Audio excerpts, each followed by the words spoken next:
अब देखें, इस चैप्टर का बहुत ही ज़्यादा इम्पॉर्टेंट टॉपिक, और समझिएगा बहुत ध्यान से। अभी हम लोगों ने डिस्कस किया कि जीरोस ऑफ द पॉलिनॉमियल का मतलब क्या होता है। तो मैंने आपको बताया कि सिंपल लैंग्वेज में जब हम जीरोस ऑफ द पॉलिनॉमियल की बात करते हैं तो जीरोस ऑफ द पॉलिनॉमियल का मतलब होता है ऐसी वैल्यू जिसको रखने पर आंसर क्या आ जाए, जीरो आ जाए, वो उसका क्या कहलाता है, जीरोस ऑफ द पॉलिनॉमियल कहलाता है। अब ऐसे ही जो हमारा नेक्स्ट टॉपिक है, इस टॉपिक को आपको गिवन है, that is geometrical meaning of zeros of the polynomial.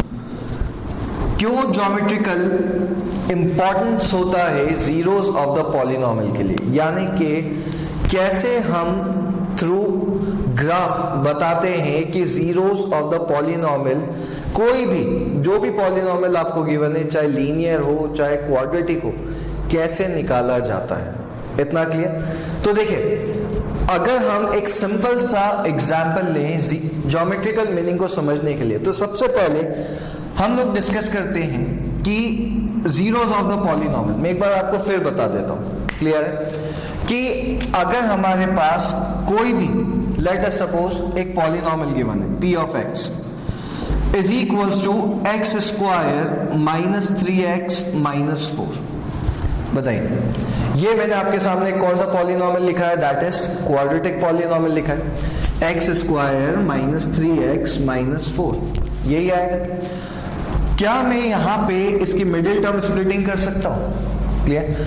अगर मैं इसकी मिडिल टर्म स्प्लिटिंग करूं तो क्या आएगा, x square minus 4x plus x minus 4। इतना क्लियर? तो x तो क्या आ गया कॉमन, तो x माइनस 4 प्लस 1, और ये कितना हो जाएगा, x माइनस 4। इतना clear?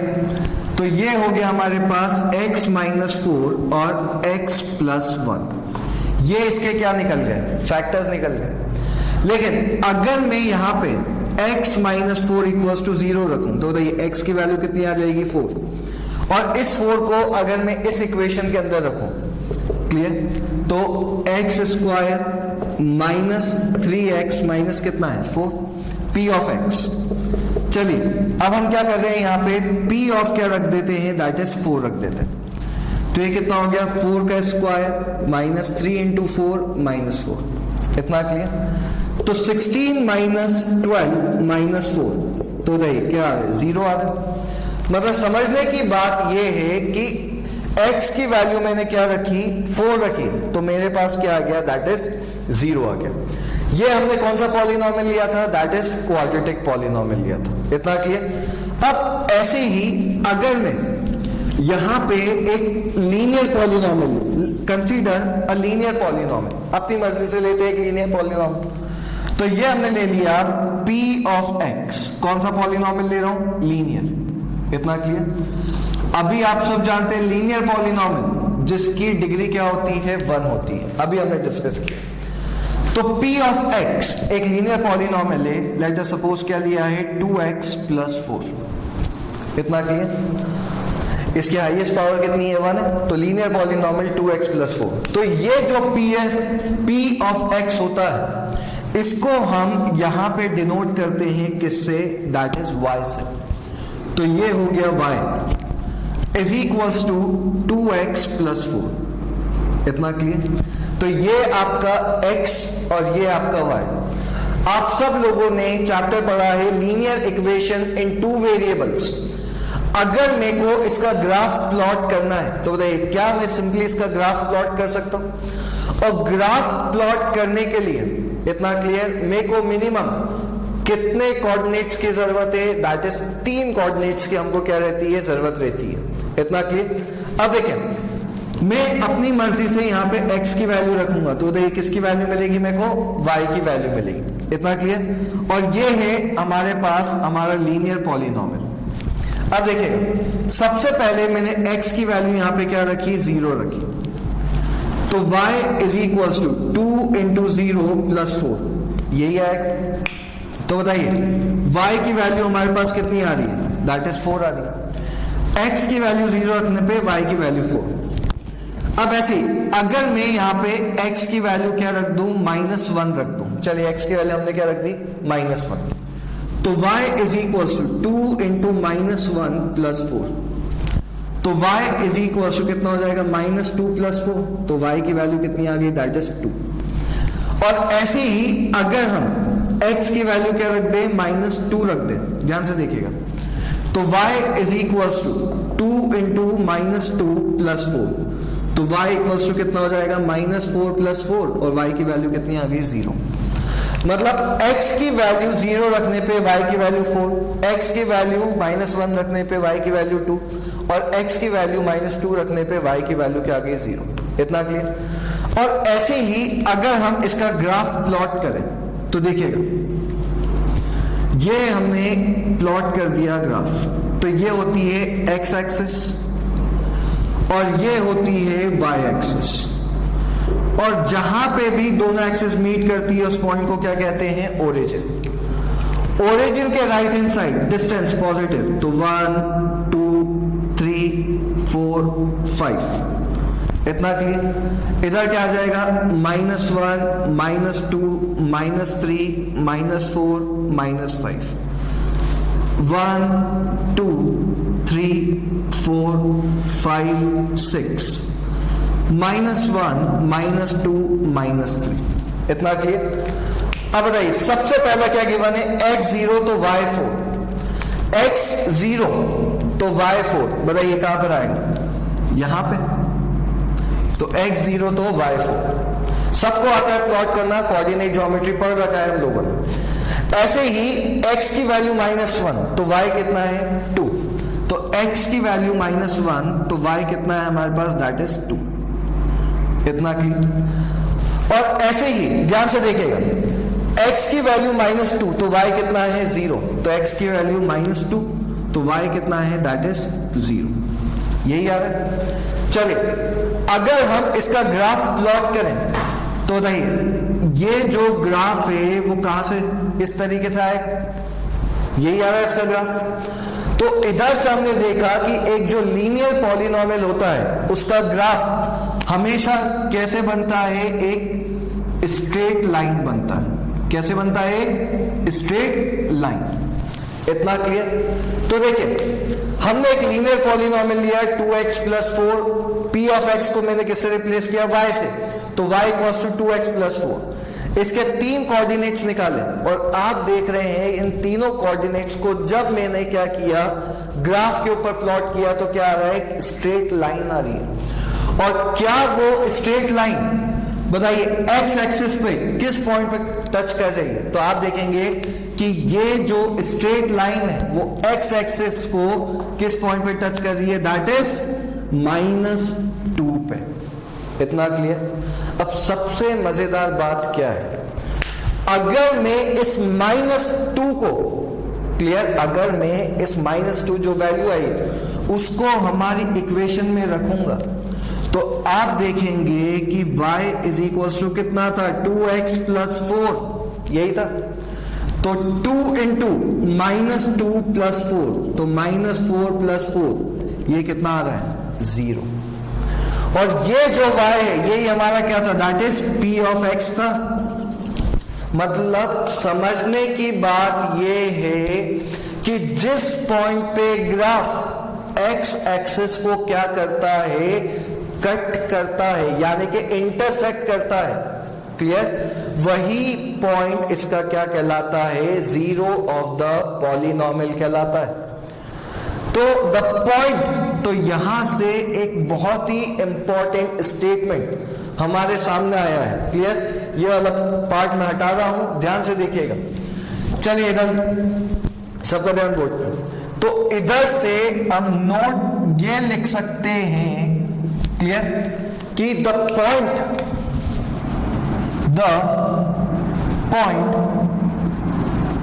Eight which the graph intersect the x axis, जिस पॉइंट पे ग्राफ एक्स एक्सिस को क्या करता है, इंटरसेक्ट करता है, clear, that point will be the zero of the polynomial. तो वो इसका क्या कहलाएगा? जीरो ऑफ द पॉलिनोमियल कहलाएगा. तो सिंपल सी बात है कि जिस पॉइंट पे ग्राफ एक्स एक्सिस को क्या करेगा, दैट इज इंटरसेक्ट करेगा. वहां पे क्या कर रहा था? -2 पे. तो वो इसका क्या कहलाएगा? जीरो ऑफ द पॉलिनोमियल कहलाएगा.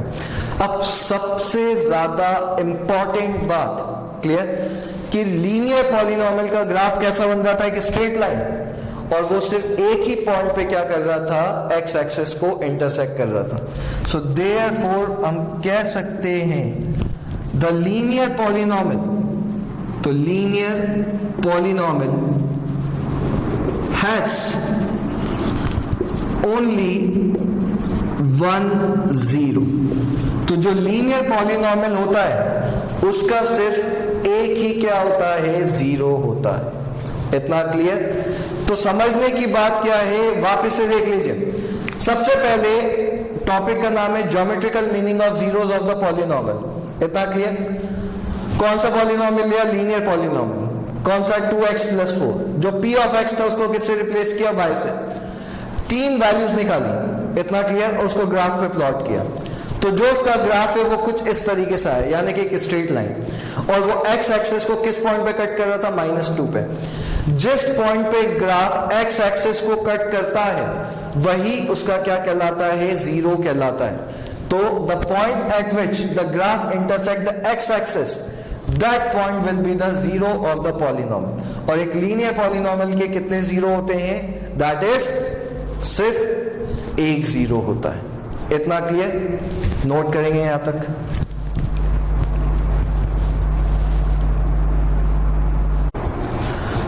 अब देखें, अभी हम लोगों ने डिस्कस किया geometrical meaning of the polynomial में लीनियर पॉलिनोमियल के लिए. तो लीनियर पॉलिनोमियल में हम लोगों ने देखा कि जब हम उसका ग्राफ बनाते हैं तो उसका ग्राफ कैसे बनता है? एक स्ट्रेट लाइन बनता है, और वो एक्स एक्सिस को सिर्फ एक ही पॉइंट पे क्या करता है? इंटरसेक्ट करता है. और एक और इंपॉर्टेंट बात जो हम लोगों ने सीखी वो ये देखा कि जिस पॉइंट पे ग्राफ एक्स एक्सिस को क्या करता है? इंटरसेक्ट करता है. क्लियर? वही उसका क्या कहलाता है? That is zero of the polynomial कहलाता है. अब ऐसे ही जब हम बात करते हैं दूसरे की, तो अब हम यहां पे ले रहे हैं दैट इज एक क्वाड्रेटिक पॉलिनोमियल. तो कौन सा पॉलिनोमियल ले रहे हैं? Quadratic polynomial. इतना क्लियर? अब हम लोग डिस्कस करेंगे कि क्वाड्रेटिक पॉलिनोमियल का ग्राफ कैसे बनता है, और ऐसे ही यहां पे क्लियर उसके ग्राफ का पैटर्न क्या होता है, कितने पॉइंट पे क्लियर है वो ग्राफ एक्स एक्सिस को क्या करेगा? इंटरसेक्ट करेगा. इसके लिए हमने वापस से क्या किया? एक पॉलिनोमियल कंसीडर किया. ध्यान से देखिएगा. तो p of x is equals to x² + 7x + 10. बताइए, क्या यहां पे आप देख रहे हैं कि जो मैंने पॉलिनोमियल लिया है उसकी हाईएस्ट पावर कितनी है? 2. और जिसकी हाईएस्ट पावर 2 वो कौन सा कहलाता है? दैट इज क्वाड्रेटिक पॉलिनोमियल कहलाता है. अब इस p ऑफ x को हम क्या लिख सकते हैं? y is equals to x² + 7x + 10. अगर मेरे को इसका ग्राफ बनाना है तो यहां पे मिनिमम जो मेरे को कोऑर्डिनेट्स लेने होंगे, क्लियर है, वो कम से कम 6 कोऑर्डिनेट्स लेने होंगे. तो देखिए, सबसे पहले हम अपनी मर्जी से क्या कर रहे हैं? ध्यान से देखिएगा. यहां पे मैंने x की वैल्यू क्या रख दी? दैट इज 0 रख दी. अगर x की वैल्यू इधर हमने क्या रखी है? 0 रखी है. तो बताइए y कितना हो जाएगा?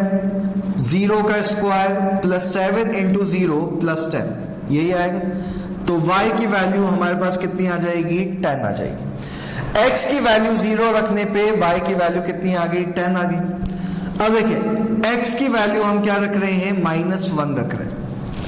तो y इज इक्वल्स टू -1 का स्क्वायर 7 × -1 + 10. तो 1 - 7 + 10 यही आएगा. चलिए, 10 + 1 11 - 7, बताइए क्या हो जाएगा? That is 4. तो x की वैल्यू -1 रखने पे हमारे पास कितना आ रहा है? 4 आ रहा है. चलिए x की वैल्यू अब हम क्या रखेंगे, दैट इज -2 रखेंगे। इतना क्लियर? तो x की वैल्यू मैंने क्या रख दी, -2। तो y इज इक्वल्स टू -2 का स्क्वायर प्लस 7 इंटू -2 प्लस 10। इतना क्लियर? तो ये कितना हो गया 4 -14 प्लस 10। तो सॉल्व करेंगे तो ये कितना आ जाएगा 0। अब ऐसे ही x की वैल्यू, चलिए हमने यहां पे क्या रख दी, दैट इज -3 रख दी। तो देखिए p of x is equals to, यानी कि y हमारे पास कितना आ रहा है, -3 का स्क्वायर प्लस 7 इंटू -3 प्लस 10, यही आएगा।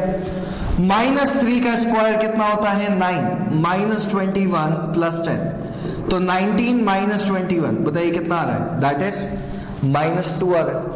तो x की वैल्यू 0 रखने पे y की वैल्यू 10, x की वैल्यू -1 रखने पे y की वैल्यू 4, x की वैल्यू -2 रखने पे 0, x की वैल्यू -3 रखने पे कितना आ रहा है, दैट इज -2। और ऐसे ही चलिए x की वैल्यू अगर हमने क्या रखी, दैट इज -4 रखी, x की वैल्यू मैंने क्या रख दी, -4। तो y इज इक्वल्स टू -4 का स्क्वायर 7 इंटू -4 प्लस कितना हो जाएगा, बताइए क्या आएगा 10। तो -4 का स्क्वायर 16, -28 प्लस 10, तो 26 -28, बताइए कितना आ जाएगा, -2 आएगा कि नहीं आएगा। तो x की वैल्यू -4 रखने पे क्या आ रहा है, -2 आ रहा है। एक बार फिर चेक कर लेते हैं, -4 का स्क्वायर 16, 7 इंटू -4 28 प्लस 10, यही गिवन है, तो कितना आ गया। अब x की वैल्यू अगर मैं -5 रखूंगा तो डायरेक्टली कर लेते हैं, तो कितना आएगा, 0 आएगा। तो हमारे पास यहां पे अब हम क्या कर रहे हैं, इसके कोऑर्डिनेट्स लिख रहे हैं, यहां देखेंगे सब। तो इधर से हमने क्या किए, x और y के कोऑर्डिनेट्स लिख लेते हैं। चलिए तो x और y के कोऑर्डिनेट्स, सबसे पहले ये हमने लिख दिया x और ये हो गया y। x की वैल्यू क्या रखी 0, तो y कितना आया 10। x की वैल्यू -1 रखी तो y कितना आया 4। x की वैल्यू -2 रखी तो कितना आया 0। x की वैल्यू -3 रखी तो -2, -4 रखी तो कितना आया, दैट इज -2 आया। क्लियर है? अब ऐसे ही यहां पे ध्यान से देखिएगा, और x की वैल्यू अगर हमने क्या रखी -5 तो भी कितना आ रहा है, 0 आ रहा है। तो ये हमने कितनी वैल्यूज निकाल ली, 6 वैल्यूज निकाल ली। क्लियर है? हटाते हैं इस वाले पार्ट को। अब हम क्या करेंगे, जैसे ही हमारे पास वैल्यूज आ गई, इन वैल्यूज को हम ग्राफ के ऊपर क्या करेंगे, प्लॉट करेंगे। इतना क्लियर? तो इन वैल्यूज को ग्राफ के ऊपर प्लॉट करते हैं। चलिए ग्राफ के ऊपर प्लॉट करेंगे। सबको आता है ग्राफ के ऊपर कैसे प्लॉट किया जाता है वैल्यूज को। तो ये हमने बना दिया हमारी y एक्सिस और ये हो गई हमारी x axis. x dash y और ये हो गई y डैश। क्लियर? और जिस पॉइंट पे, दैट इज ओरिजिन। तो ये कितना हो गया, 1 2 3 4 5 6 7 8 9 10। 1 2 3 4 5 6 7 8, -1 -2 -3 -4 -5 -6, और ये कितना हो गया, -1 -2 -3 -4 -5। अब समझने की बात ये है, ध्यान से देखिए, x की वैल्यू 0 तो y कितना था 10। तो x की वैल्यू 0 पे y हमारा कितना आ रहा है, 10 आ रहा है। इसको 10 तक ले लेते हैं, 9 और ये 10। इतना क्लियर? तो ये आ गया 10। अब ऐसे ही x की वैल्यू -1 तो y कितना है 4। तो ये x की वैल्यू -1 तो y है हमारा 4। चलिए इस जगह पे कहीं, इतना क्लियर? x की वैल्यू -2 तो y कितना है 0। तो x की वैल्यू -2 तो y कितना आ रहा है 0, ये आ गया। अब देखें x की वैल्यू -3 तो y कितना है -2। x की वैल्यू -3 तो y कितना है -2, ये आ गया हमारे पास -2। इतना क्लियर? अब देखिए x की वैल्यू -4, x की वैल्यू कितनी है -4, तो y कितना है वापस से -2, तो ये हो गया हमारा दैट इज -2। क्लियर? चलिए ये रहा यहाँ पे -2, और ऐसे ही x की वैल्यू -5, तो x की वैल्यू कितनी है -5, तो y कितना है 0, तो ये रहा y 0। इतना क्लियर? अब हम सिंपली इसको क्या करेंगे, ध्यान से देखिएगा, मैं इसको यहां पे ज्वाइन करता हूं, तो ये मैंने यहां पे इन पॉइंट्स को ज्वाइन कर दिया कुछ इस तरीके से। अगर मैं इसको एक्सटेंड करूं तो ये मेरा कुछ इस तरीके से जाएगा। मतलब आप देख रहे हैं कि जो यहां पे क्वाड्रेटिक पॉलिनोमियल आ रहा है उसका जो ग्राफ है वो कुछ इस शेप का आ रहा है। क्लियर है? यानी कि जो कटोरा होता है, कटोरा। Clear?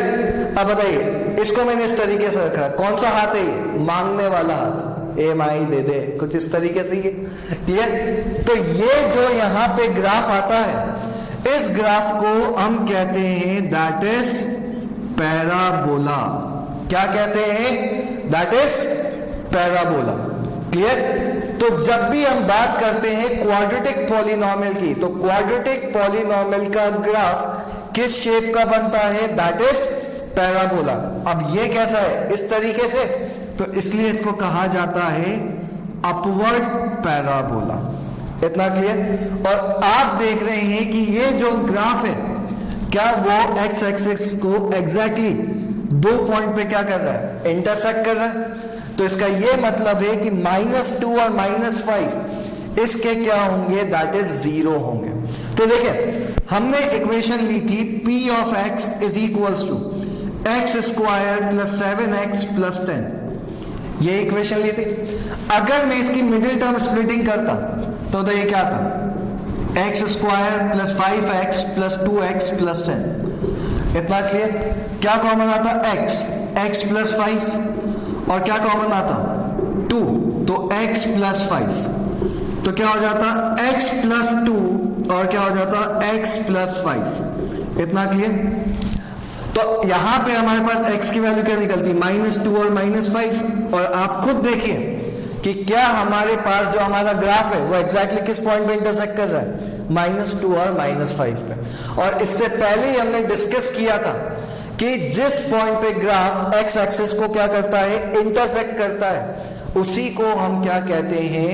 That is zeros of the polynomial. Clear? तो यहां पे जो हमारा मेन पॉइंट है, जो नोट है, जो हम करके लिखेंगे। क्लियर? चलिए इधर लिखते हैं, तो सब लोग यहां देखेंगे। तो जो हमारा नोट है that is the graph of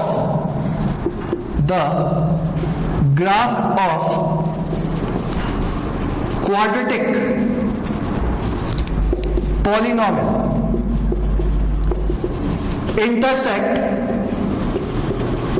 the x-axis at most 2 points। Clear है?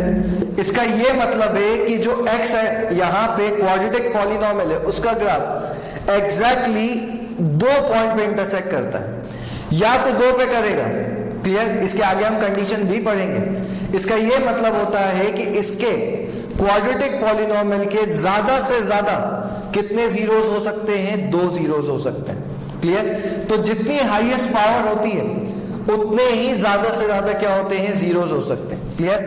तो it has at most 2 zeros. Clear? या हम 2 पॉइंट्स या क्या लिख दें? 2 जीरोस लिख दें। क्लियर? और ऐसे ही next, the shape of the graph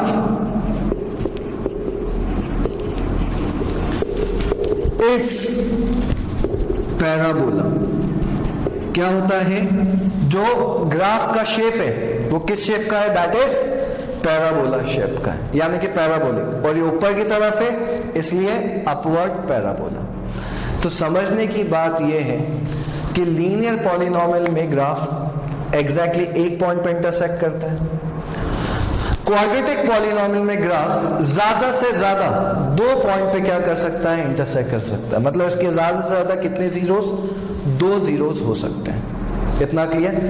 तो यहां पे और ये जो शेप कहलाता है ये कौन सा कहलाता है? दैट इज अपवर्ड पैराबोला कहलाता है। क्लियर है? यहां तक नोट करेंगे पहले।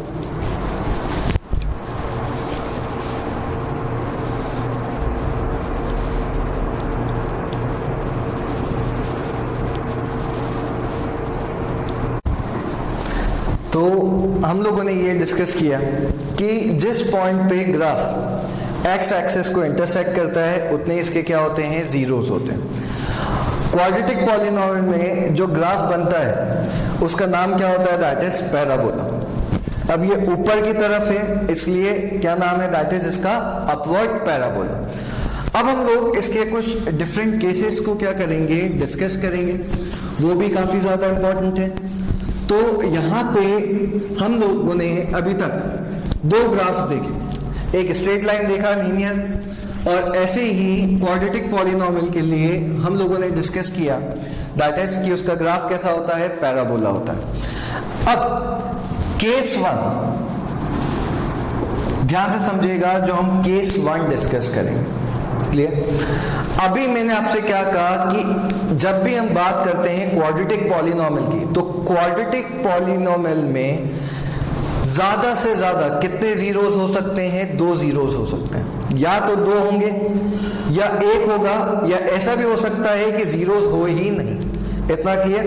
तो सबसे पहले हम देखते हैं कि अगर हमारे पास जो ग्राफ है वो कुछ इस तरीके से गिवन, ध्यान से देखिएगा। तो ये हमने बना दिया एक ग्राफ। बताइए क्या यहां पे ये जो ग्राफ है, क्लियर, आप देख रहे हैं कि ये जो ग्राफ है वो एक्स एक्सिस को एग्जैक्टली कितने पॉइंट पे कट कर रहा है? तो आप कहेंगे कि सर ये एक्स एक्सिस को 2 पॉइंट पे कट कर रहा है। कौन कौन सा? एक हो गया ए और एक हो गया बी। इतना क्लियर?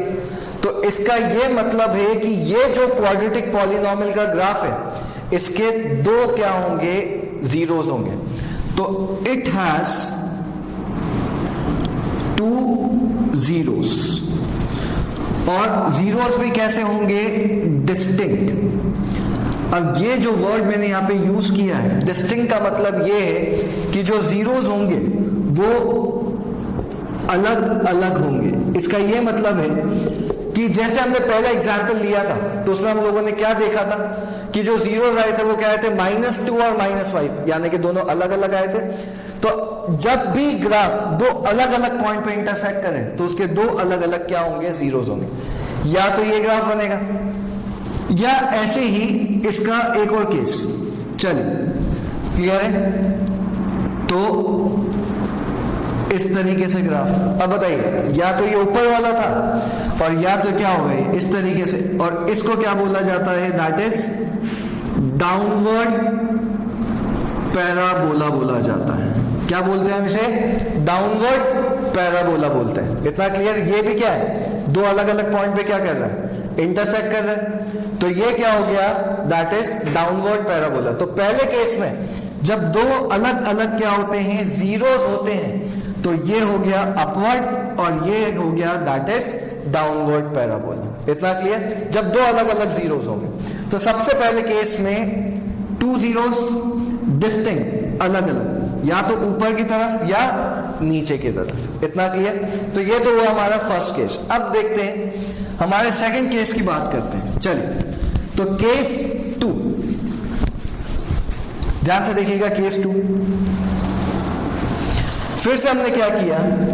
ये हमने बना दिया हमारा ग्राफ, ये x और ये हो गया y। इतना क्लियर?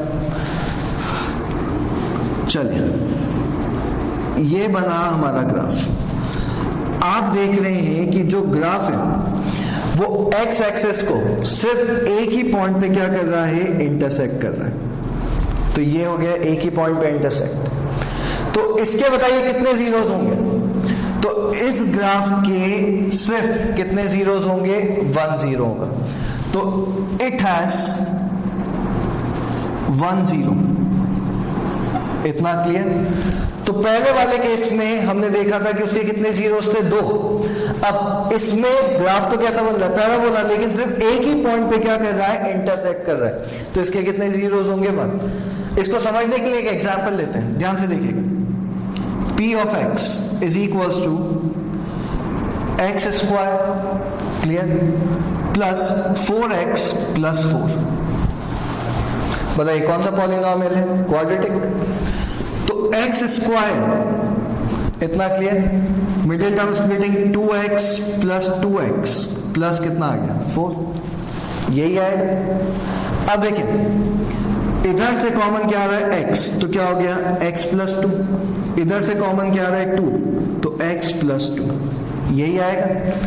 तो इधर से x प्लस 2 और x प्लस 2, तो देखिए इसका जीरो क्या आएगा, दैट इज x की वैल्यू -2। क्या है यहां पे जो फैक्टर्स आ रहे हैं वो क्या आ रहे हैं, सेम आ रहे हैं। तो जब फैक्टर्स क्या होते हैं, सेम होते हैं, तो देखिए जीरोस कितने निकल रहे हैं, सिर्फ एक ही जीरो निकल रहा है। तो जब एक ही जीरो निकलता है, क्लियर, तो यहां पे जो ग्राफ बनता है वो एक ही पॉइंट पे क्या करेगा, इंटरसेक्ट करेगा। तो देखिए या तो ग्राफ इस तरीके से बनेगा, क्लियर, या तो इस तरीके से जाएगा नीचे की तरफ, ठीक है।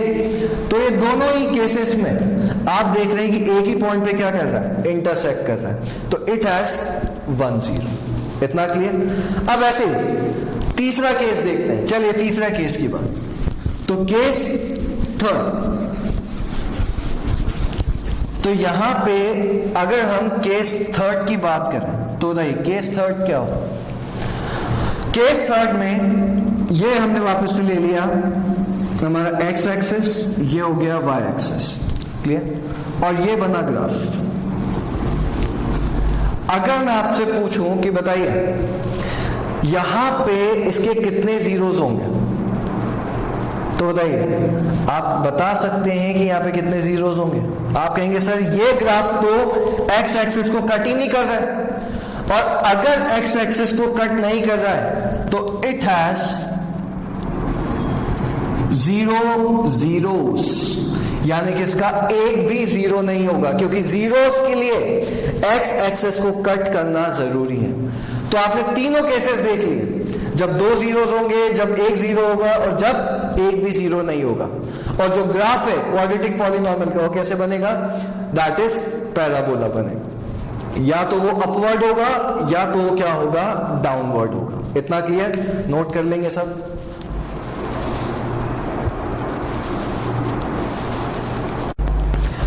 तो देखिए हम लोगों ने डिस्कस किया कि लीनियर पॉलिनोमियल का ग्राफ एक स्ट्रेट लाइन बनता है और उसमें एक ही जीरो होता है।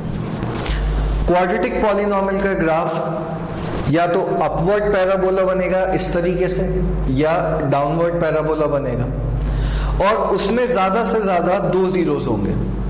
एक भी नहीं हो सकता है, एक भी हो सकता है, और 2 भी हो सकते हैं, लेकिन 2 से ज्यादा नहीं हो सकता। लेकिन कई बार ऐसा हमारे दिमाग में आता है, क्लियर, कि हमको कैसे पता चलेगा कि जो ग्राफ बनने वाला है क्वाड्रेटिक पॉलिनोमियल का, कि वो अपवर्ड पैराबोला बनेगा कि डाउनवर्ड पैराबोला बनेगा। अब एक ध्यान से यहां पे मैं एक सिंपल सा एग्जांपल ले रहा हूं, उसको ध्यान से समझिएगा कि मैंने क्या किया। इधर एक पॉलिनोमियल लिखा p of x is equals to 4x square plus 8x plus 15, ये हमने लिखा। इतना क्लियर। तो 4x square plus 8x plus 15 ये हमारा एक पॉलिनोमियल है, क्लियर। और कौन सा पॉलिनोमियल गिवन है, ये जो पॉलिनोमियल गिवन है वो एक क्वाड्रेटिक पॉलिनोमियल गिवन है। अब मेरे को विदाउट ड्राइंग द ग्राफ ये बताना है कि क्या ये जो पॉलिनोमियल है क्या वो अपवर्ड या डाउनवर्ड पैराबोला बनेगा।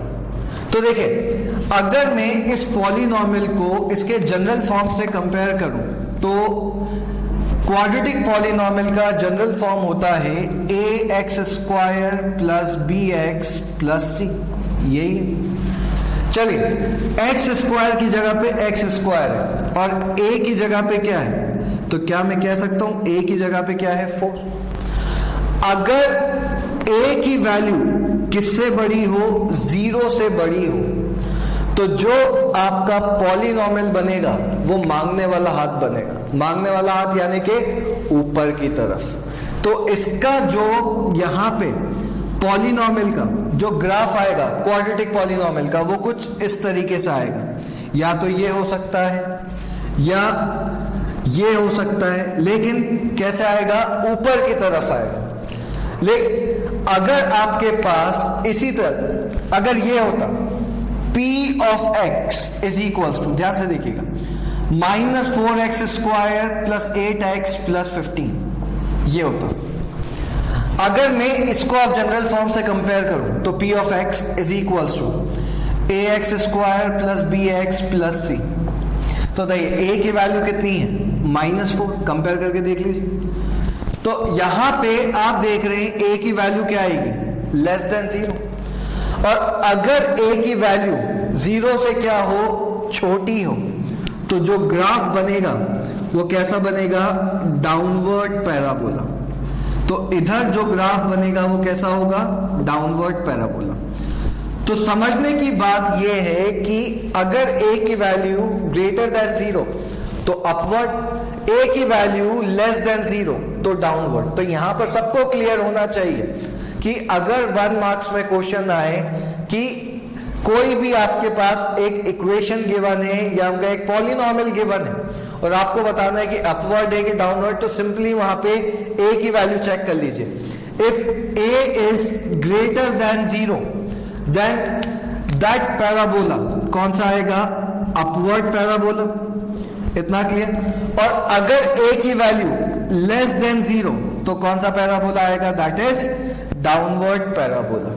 तो आपको ये क्लियर है कि इसमें क्या होगा? अपवर्ड होगा कि क्या होगा? डाउनवर्ड होगा। यहां तक सबसे बनना चाहिए। अब देखें, इसी पे बेस हम क्या करेंगे, इस टाइप के जो क्वेश्चन है आप लोग ट्राई करेंगे कि उसका आंसर खुद निकालें। ठीक है? तो यहां पे हमने क्या किया, रैंडमली एक ग्राफ बना लें।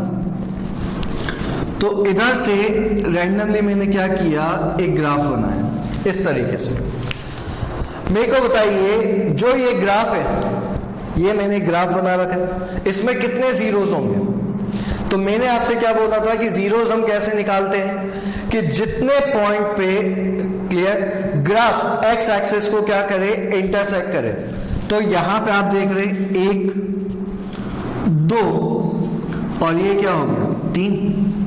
तो कितने पॉइंट पे इंटरसेक्ट कर रहा है? 1, 2, 3। तो इट विल हैव 3 zeros। तो कितने जीरोस होंगे? 3 zeros होंगे। तो आई रिपीट, अगर ग्राफ 4 पॉइंट पे इंटरसेक्ट करता तो 4 होते, 5 पे करता तो 5 होते। चलिए एक और एग्जांपल ले लेते हैं। ये आपका ग्राफ, ठीक है? अब बताइए इसके कितने जीरोस होंगे? तो आप क्या कहेंगे, सर इसका एक भी जीरो नहीं होगा। क्यों नहीं होगा? क्योंकि ये जो ग्राफ है वो एक्स एक्सिस को तो इंटरसेक्ट ही नहीं कर रहा है, और अगर एक्स एक्सिस को इंटरसेक्ट नहीं कर रहा है तो इसके एक भी जीरो नहीं होगा। तो आई रिपीट, जितने पॉइंट पे ग्राफ एक्स एक्सिस को इंटरसेक्ट करे उतने ही इसके क्या होंगे? जीरोस होंगे। और अगर नहीं करेगा तो एक भी जीरो नहीं होगा। कैसे पता करेंगे ग्राफ अपवर्ड बनेगा कि डाउनवर्ड? अगर a की वैल्यू ग्रेटर देन 0 तो अपवर्ड, और अगर a की वैल्यू लेस देन 0 तो डाउनवर्ड। नोट कर लेंगे सब।